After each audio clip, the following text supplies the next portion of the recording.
El ferrocarril. En el siglo X y X comienza la historia del ferrocarril, que llega hasta hoy.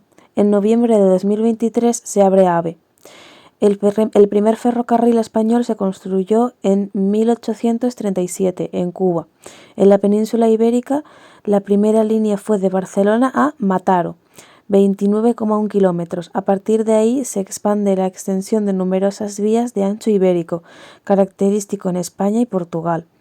Esta medida de ancho es superior a la internacional, un grave problema que obstaculiza los transbordos en las fronteras. No obstante, este problema fue perdido a finales de la década de 1960, cuando se introdujeron los primeros cambios de ancho, y así evitar los transbordos o cambios de eje. El ancho ibérico se continuó utilizando a día de hoy en las vías férreas principales de la península, excepto en líneas de alta velocidad como AVE. Para mejorar el transporte y ampliar el traslado de mercancías, se aprobó la Ley General de Ferrocarriles de 1855. Gracias a esta ley se va a desarrollar una demanda de hierro para las vías férreas. Esta da a la creación de unas sociedades anónimas que invertían en la construcción de trenes de la red. Fue rápida los primeros 10 años y el ferrocarril aumentó la carga transportada. Esta ley hizo llegar a la capital extranjero para impulsar la construcción, pero en 1866 hay una gran crisis financiera y se para. En el siglo XX, en 1941, tras la Guerra Civil hasta 2004, se creó la empresa estatal Renfe, con carriles de vía ancha. Había otra empresa que en 1965 hasta el 2012 se hacía llamar FEBE, de vía estrecha. Asumió Adif, administrador de infraestructuras ferroviarias, y Renfe, operadora, hasta día de hoy. Y la explotación de los ferrocarriles de vía ancha, Renfe, y estrecha, FEBE, y con el ancho internacional, AVE. Desde la línea de alta velocidad Madrid-Sevilla en 1992 se han expandido nuevas líneas hasta la última hecha, la línea AVE Gijón-Oviedo a Madrid, que dura 3 horas y 13 minutos y se hizo en noviembre de 2023. Documento 7. La cuestión social y la tierra, de Joaquín Costa, de 1902. Es un texto literario con un enfoque interpretativo, que da un testimonio crítico de la realidad social y política de España.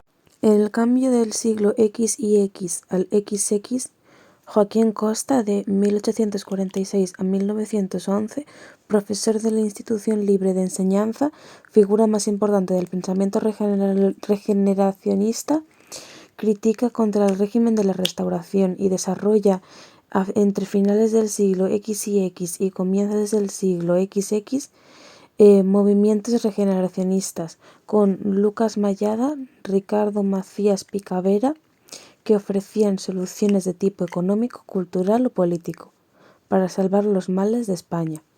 Escribió un libro llamado Oligarquía y Caciquismo como la forma actual del gobierno en España, que decía en pocas palabras: el electorado no era el que decía la composición del Parlamento, sino la trama de oligarcas y caciques. Contexto histórico: la crisis del 98 en el desastre y en la pérdida de nuestros territorios coloniales tras la intervención de Estados Unidos en el conflicto colonial. La derrota trajo pérdidas y la necesidad de renovar la vida política y desprestigio militar. A su vez, el desastre del 98 intensificó el descontento y las actividades de los regeneracionistas en este momento de mayor activismo político. Al lado de este regeneracionismo crítico, el desastre del 98 contribuyó a que se desarrollara otro regeneracionismo desde dentro del sistema, promoviendo cambios que fueron intentados por Silvela y después por Maura desde el conservador y por Canalejas desde el liberal. Ya iniciado el reinado de Alfonso XIII, el impacto de la Primera Guerra Mundial y la crisis de 1917 demostraría que las reformas no eran suficientes para la modernización del país. Idea principal: un fragmento de su obra La tierra y la cuestión social de 1902 de Joaquín Costa mejora la situación de la agricultura y de elevar el nivel educativo y cultural.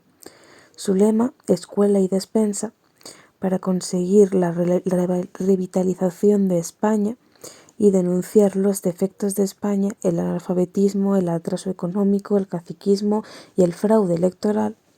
Este tono pesimista y crítico influyó en el grupo de literarios y pensadores conocidos como la Generación del 98.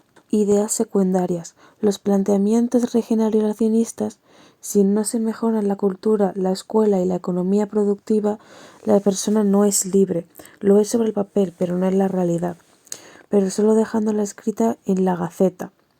Así solamente hace dependiente de ajenas despensa y no puede pensar como quiere y no votar a quien quiere. Documento 8. La Constitución de 1931. Naturaleza del texto. Jurídica. La confesionalidad del Estado a la laicalización.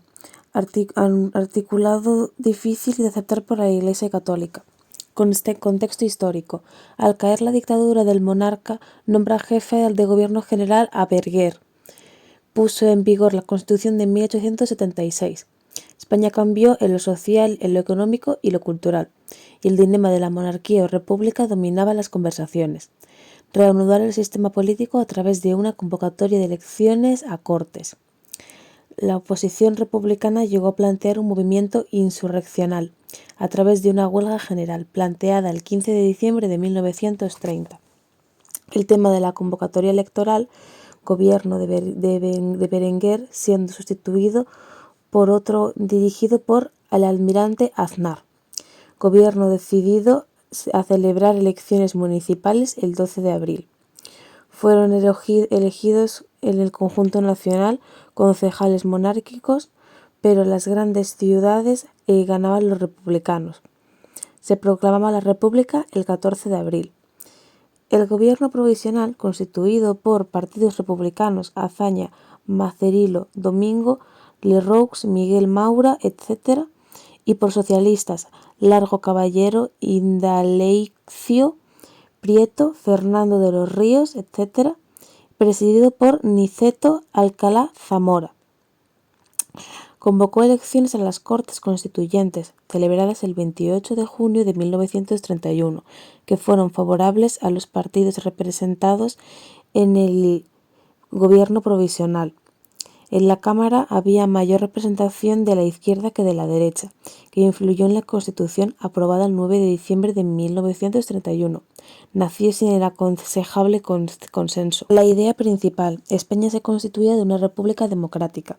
Los poderes de los órganos del Estado emanaban del pueblo y establecían un sufragio universal e igual, directo y secreto. Ideas secundarias. España como una república democrática de trabajadores de toda clase. También en este mismo artículo se incorpora el término Estado integral. El poder legislativo residía en las Cortes o Congreso de los Diputados. El poder ejecutivo recaía en el Gobierno y en el presidente de la República, que era el jefe del Estado y cuyo mandato duraba 6 años. La función de administrar la justicia recaía sobre los jueces y tribunales, y en la cuestión religiosa había libertad de conciencia y de cultos, y el sometimiento de los cementerios y de la jurisdicción civil. Reconoce la propiedad privada, pero admite la expropiación forzosa y también establecía límites a aquella propiedad al quedar subordinada a la riqueza del país, a los intereses económicos de la economía nacional.